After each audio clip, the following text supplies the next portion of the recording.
Fala pessoal, beleza? Caio aqui da equipe do Já Invest para mais uma análise de resultados do terceiro trimestre de 2022 e dessa vez a gente vai falar da Porto Seguro, que foi uma das escolhidas para a gente trazer conteúdo no canal essa semana. A gente tem uma comunidade e o pessoal da comunidade decide que conteúdo que eles querem ver aqui no canal. Então se você quiser participar dessas votações, é só você entrar no nosso grupo. Eu vou deixar no primeiro comentário fixado aqui nesse vídeo, é só você clicar e entrar lá no nosso grupo. Beleza? Lembrando que eu vou tentar aqui focar nos pontos principais para a gente ganhar tempo aqui na análise, tá? Para a gente não ficar aqui num vídeo muito longo. Se você quiser, a gente tem análise completa sobre a Porto Seguro, a gente tem análise sobre os resultados anteriores, se você tiver alguma dúvida. Então vamos passar aqui mais por cima dos resultados para a gente ver se veio bom, se veio ruim, né? Lembrando que a gente fez esse vídeo aqui no segundo trimestre de 2022, onde a gente afirmava que a gente acreditava que o pior da Porto Seguro já tinha passado, que ela tinha chegado ali, atingido o fundo do poço, por assim dizer, e a gente acreditava que a partir do terceiro trimestre de 2022 a gente veria melhoras na receita dela, em todas as linhas, a gente veria uma melhora na rentabilidade e a gente veria uma queda pequena, mais um início de queda ali na sinistralidade. Então vamos olhar se realmente essas coisas aconteceram, se a gente estava no caminho certo, se não veio como a gente esperava, por que não veio, então vamos dar uma olhada, tá? A Porto Seguro, o resultado dela nesses últimos dias após a divulgação de resultado, né, ela divulgou no dia 9 de novembro, desde então as ações caíram, mas a gente tem que lembrar que essa semana também foi a semana dos comentários do Lula, né, aqueles comentários bem turbulentos aí que fez o mercado todo cair, então pode não ter sido só pelo resultado, vamos dar uma olhada realmente no resultado, tá? Passando aqui para o resultado da empresa, a gente tem alguns destaques aqui interessantes, então ela já afirma logo de cara aqui que no trimestre a receita acelerou, crescendo 35%, com um crescimento acima de 20% em todas as verticais, então veio conforme a gente acreditava que viria, uma forte receita começando a aparecer agora, vai continuar esse movimento no quarto trimestre, agora no fim do ano, a gente acredita que vai continuar esse movimento de alta de receita, tá? Sinistralidade no alto, acima ainda da média histórica dela, mas apresenta melhora, então mais uma coisa aqui que realmente veio conforme a gente esperava, tá? E outra coisa que ela comenta aqui é um aumento considerável na rentabilidade, então o ROI, né, que é um indicador de rentabilidade principalmente usado para empresas financeiras e seguradoras, voltou à casa dos dois dígitos, que era aquela terceira premissa que a gente tinha para os resultados da Porto Seguro, para a gente acreditar que era realmente ali um momento ruim para a empresa, mas era passageiro. Então vamos continuar aqui nos resultados da empresa, tá? Então ela já começa aqui com receitas totais. A receita total dela no trimestre crescendo 35%, como ela comentou. Forte resultado, a gente espera que continue nesse movimento pro fim do ano e início de 2023, crescendo fortemente aqui em todas as linhas, tá? Então, a parte de seguros crescendo 33%, a parte de negócios financeiros crescendo 20%. Isso daqui pode ser perigoso se a empresa estiver crescendo a parte financeira com muita inadimplência, mas a gente vai ver mais para frente que a inadimplência da Porto Seguro está controlada, voltou a baixar, comparada com outros players. Aí a gente teve Bradesco e Renner essa semana divulgando o resultado com uma inadimplência que começou a preocupar e a Porto Seguro não está sofrendo desse problema. Parte de saúde, que a Porto Seguro está indo muito, muito bem, realmente está surpreendendo positivamente, tá? Apesar de ser uma parte menor ali da receita total do grupo, ela é legal de ver que ela está conseguindo se desenvolver nessa parte. E a parte de seguros também com um crescimento forte, porém ainda com impacto mínimo aí no resultado geral da empresa, tá? Seguindo aqui a parte de rentabilidade, a gente já vê aqui uma melhora no lucro líquido recorrente da empresa, saindo de 206 milhões no terceiro trimestre de 2021 para 273 milhões nesse trimestre. E a gente vê que boa parte do resultado foi do resultado financeiro. Então a empresa começou a ter uma melhora ali no resultado financeiro dela, principalmente ela começou a emitir mais prêmios, começou a acumular mais capital internamente dentro da empresa e ela tem um resultado maior em cima desse capital acumulado. E aí o resultado financeiro dela começa a melhorar um pouco, tá? Quando a gente olha a rentabilidade histórica, ainda está aquém, assim, ainda está abaixo da média, mas é natural pelo momento que a empresa está passando, né? A gente teve todo o problema do aumento de sinistralidade por conta do aumento de custos, né, da inflação automóvel, a gente vai mostrar um pouco mais para frente, e também o momento da parte financeira, né? Então na parte operacional ela estava sofrendo com aumento nos custos de sinistralidade e na parte de resultado financeiro sofrendo também com um curto prazo que estava muito desfavorável, né? Então a gente saiu do Brasil com uma taxa de juros de 2%, foi para 14%, depois começou a explodir a inflação, agora começou a ter deflação, então todos esses movimentos distorcem um pouco o resultado financeiro dela no curto prazo e também prejudicam o resultado, mas é tudo questão de curto prazo, tá, pessoal? No longo prazo, na nossa visão, a tendência é que volte mais próximo de uma média histórica, tá? Passando aqui rápido por alguns indicadores de seguros dela, a gente vê que a parte seguro alto chegando a 5,7 milhões de veículos segurados, uma pequena queda aqui, normal, natural, lembrando que ela é líder de market share nessa parte de seguro alto, ela chega a ter entre 25% e 30% do mercado, então é normal que de um trimestre para o outro, de um ano para o outro, a gente veja uma oscilação de 2 pontos para cima, 2 pontos para baixo, às vezes algumas pessoas vão postergar, o custo realmente do seguro subiu bastante para todo mundo, mas a gente tem visto nos trimestres anteriores que a Porto Seguro tem conseguido repassar o preço dos novos seguros, novos contratos seguros, sem perder market share, tá? Então isso daqui pra gente é normal, algo que deve, no próximo trimestre, ela ganha no total de veículos novamente, e isso vai se ajustando no ano, e sempre no ano ela vai ganhando um pouquinho em cima de cada ano anterior, tá? É isso que importa no longo prazo. Na parte de patrimonial empresarial também um resultado muito interessante, com aumento de prêmios de 36% e ganho de 5,2 pontos de market share em relação ao mesmo período do ano passado. Então, forte ganho de market share aqui, chegando a uma participação de 23%, próximo ali a participação de mercado que ela tem na parte alta. Então, muito legal de ver que a Porto está conseguindo desenvolver também essa parte de patrimonial. E a parte de vida, que é outra que tem surpreendido a gente positivamente, né, com aumento de vidas seguradas aqui em 10% ano contra ano, tá? Então, a parte de indicadores de seguros dela estão vindo bem interessantes. O alto ainda está com algumas distorções, mas todo o resto vindo muito forte, tá? Em prêmios emitidos, mais uma vez, ela segue com forte nível de emissão de prêmios, tá? Então, na parte alta aqui crescendo quase 40% ano contra ano e vida crescendo 25% ano contra ano. Então, essas duas linhas vão realmente muito bem e isso que está permitindo com que ela tenha esse movimento de aumento de receita nos próximos trimestres. Lembrando que é uma receita que já vem com uma precificação, um preço médio nesses seguros bem maior do que no ano passado ou no ano retrasado, o que deve melhorar a rentabilidade dela. Era essa a nossa tese para o fim do ano, né, para o segundo semestre da Porto Seguro, e está realmente se concretizando, como a gente viu aí no resultado. Seguindo aqui a parte de rentabilidade, né, como ela comentou lá nos destaques, o índice, né, de sinistralidade melhorando, então no segundo trimestre e no primeiro trimestre, segundo trimestre da Porto Seguro realmente foram níveis assim desastrosos. É muito difícil de uma empresa de seguros conseguir ganhar dinheiro com uma sinistralidade, com índice de sinistralidade chegando aqui a 98%, não de sinistralidade, né, o índice combinado chegando aqui a 98%, 99%, quase 100%.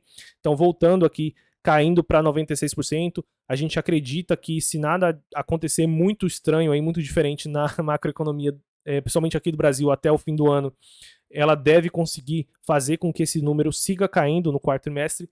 E aí a gente vê que a rentabilidade dela está retornando lentamente a níveis mais aceitáveis, níveis mais de acordo com a média histórica dela, chegando a um ROAE aí de 22,4%, bem longe daqueles quase 10 que ela deu no primeiro trimestre de 2022, que realmente foi um resultado bem ruim assim para Porto, tá? O segundo também foi péssimo, mas a gente já via ali sinais de melhora.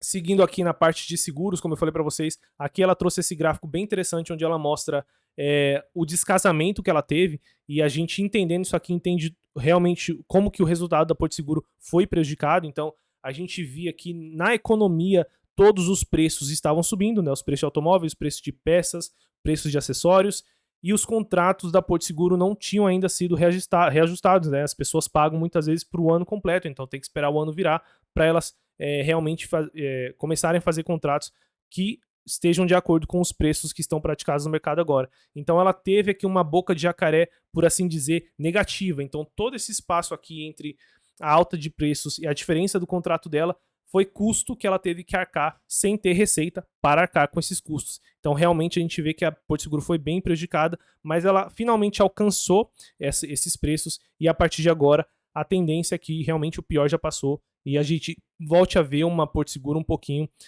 melhorada, pouco a pouco melhorando, chegando aí em 2023 uma situação mais normalizada, tá?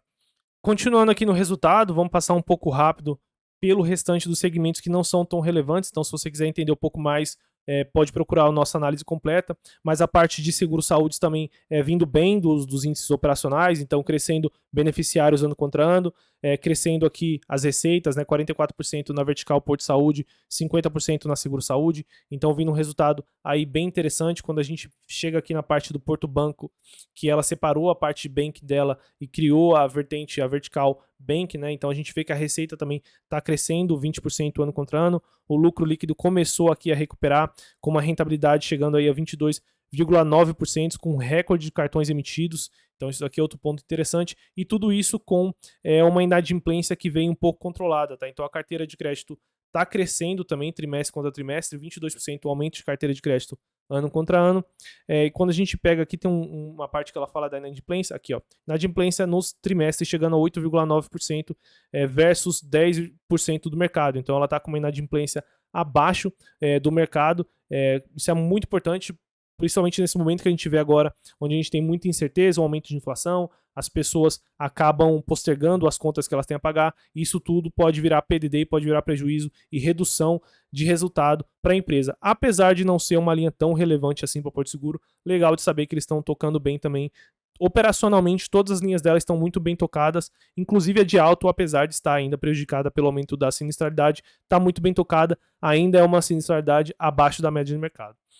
E seguindo aqui no resultado da Porto Seguro, essa parte de serviços é uma parte menor no resultado da Porto Seguro, mas legal também de ver que as receitas estão crescendo forte aí ano contra ano, as receitas totais aqui crescendo 71% ano contra ano, o número de serviços prestados também crescendo, então a empresa vai pouco a pouco fazendo com que essa linha comece a ficar mais relevante no resultado dela, tá? E para finalizar aqui a gente vai para parte de aplicações financeiras, que é a segunda metade do resultado da Porto Seguro. Então, na primeira metade, a gente viu ali que a parte auto ainda está impactada, porém segue melhorando trimestre após trimestre. Seguro de vida e essa parte de saúde vem realmente num forte crescimento. A empresa tem conseguido criar essa vertical, tem conseguido crescer, tem conseguido ganhar market share, tem conseguido aumentar o número de vidas.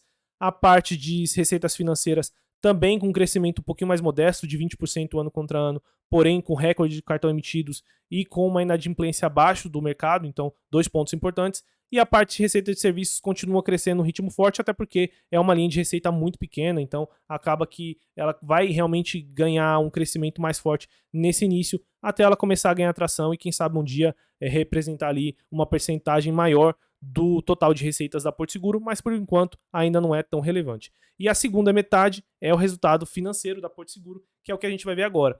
Então, a gente vê que as receitas financeiras da empresa melhoraram em relação ao segundo trimestre de 2022, né? Então, realmente, como eu falei para vocês, parecia que era o pior momento da Porto Seguro e dali para frente começaria a melhorar. Isso aconteceu até nas receitas financeiras, atingindo 367 milhões em comparação a 144 do ano passado, então melhorou bastante. A carteira de investimentos cresceu, então ela conseguiu aumentar a carteira, né? Como eu imaginei que teria acontecido mesmo para o resultado financeiro dela ter melhorado. A rentabilidade ainda está aquém, ainda está abaixo da média, tá? Quando a gente pega aqui a rentabilidade total da carteira de investimentos dela, a gente vê que está a 62% do CDI. Isso por todos aqueles motivos que eu falei para vocês, né? Então a gente teve no Brasil, desde o ano passado, um aumento forte da taxa de juros. Isso mexe muito com a marcação a mercado de todos os títulos que a Porto Seguro investe. A gente teve queda no mercado de ações, que é o mercado que ela investe. A gente teve uma volatilidade extrema no dólar, que também é um mercado que a Porto Seguro investe. Recentemente, ela começou a fazer a troca para títulos mais atrelados à inflação. E o que a gente teve? Deflação no terceiro trimestre de 2022. Isso acaba impactando. Então, realmente, não está para amadores o mercado de renda fixa. O mercado de renda fixa no Brasil não está para amadores, mas a Porto Seguro tem feito essa transição, tem feito essa troca de títulos, e é natural e é normal que ela, com essa mudança de alocação e com essa mudança de cenário macroeconômico, a partir do momento que ficar um pouquinho mais estável, o resultado começa a aparecer. Então essa parte aqui, da parte de receita financeira, resultado financeiro dela, da operação de investimentos da Porto Seguro, ainda está abaixo da média, né? A gente vê que lá em 2021 ela tinha uma rentabilidade acima de 100% do CDI e vem caindo, mas a gente já vê uma estabilização aqui. Também acredito que a partir do quarto trimestre de 2023, de 2022, a gente vai ver uma melhora, e a partir de 2023, se a gente tiver uma política minimamente aí estável no Brasil. A gente não sabe o que vai acontecer, qual é a nova política econômica do novo governo, mas pelo menos o Banco Central a gente sabe que não vai ser trocado pelos próximos 2 anos. Então a expectativa é que, por conta dessa previsibilidade que a gente tem em termos de taxa de juros, a Porto Seguro comece de novo a ganhar dinheiro nessa parte de uma forma com mais rentabilidade, uma rentabilidade mais próxima à rentabilidade histórica dela, sempre acima de 100% do CDI. Beleza, pessoal? Então, pessoal, para finalizar, vamos dar a nossa nota, como já é de costume, tá? Setor, nota 3, governança, nota 5, empresa, nota 7. Não vou mudar nada, apesar da empresa realmente ter melhorado nos pontos que a gente imaginava que ela ia conseguir melhorar, sinistralidade, a rentabilidade da operação no geral e as receitas, ela conseguiu realmente melhorar isso. Porém, eu acredito que a gente tem que aguardar mais um trimestre aí para ver como é que a empresa vai conseguir lidar com esse cenário mais conturbado na parte econômica, de juros, dólar, bolsa, renda fixa, toda essa volatilidade, como é que ela vai conseguir lidar com isso, principalmente nessa parte no que tange aos investimentos dela, tá? Ainda está deixando a desejar um pouco essa parte. Vamos aguardar se ela conseguir melhorar isso, e eu acredito que realmente o segundo, o terceiro trimestre desse meio do ano foi o pior momento para ela. Eu acho que com a estabilidade que a gente pode começar a ter e ver a partir do ano que vem, ela volte a ganhar dinheiro de uma forma mais rentável nessa área, e aí a gente pode aumentar a nota aqui da Porto Seguro. Beleza, pessoal? Bom, pelo vídeo de hoje é isso. Se vocês gostaram, não esqueçam de deixar o like aqui nesse vídeo para ajudar a gente a chegar a mais pessoas. Compartilhe ele com seus amigos também e comenta aqui embaixo que outras empresas que você quer ver aqui. E se você tem Porto Seguro, se você comprou Porto Seguro lá quando a gente fez o vídeo avisando que provavelmente o pior já tinha passado, comenta aqui embaixo o que você está fazendo com as suas ações da Porto Seguro nesse momento. Beleza, pessoal? Por hoje é só e até o próximo vídeo.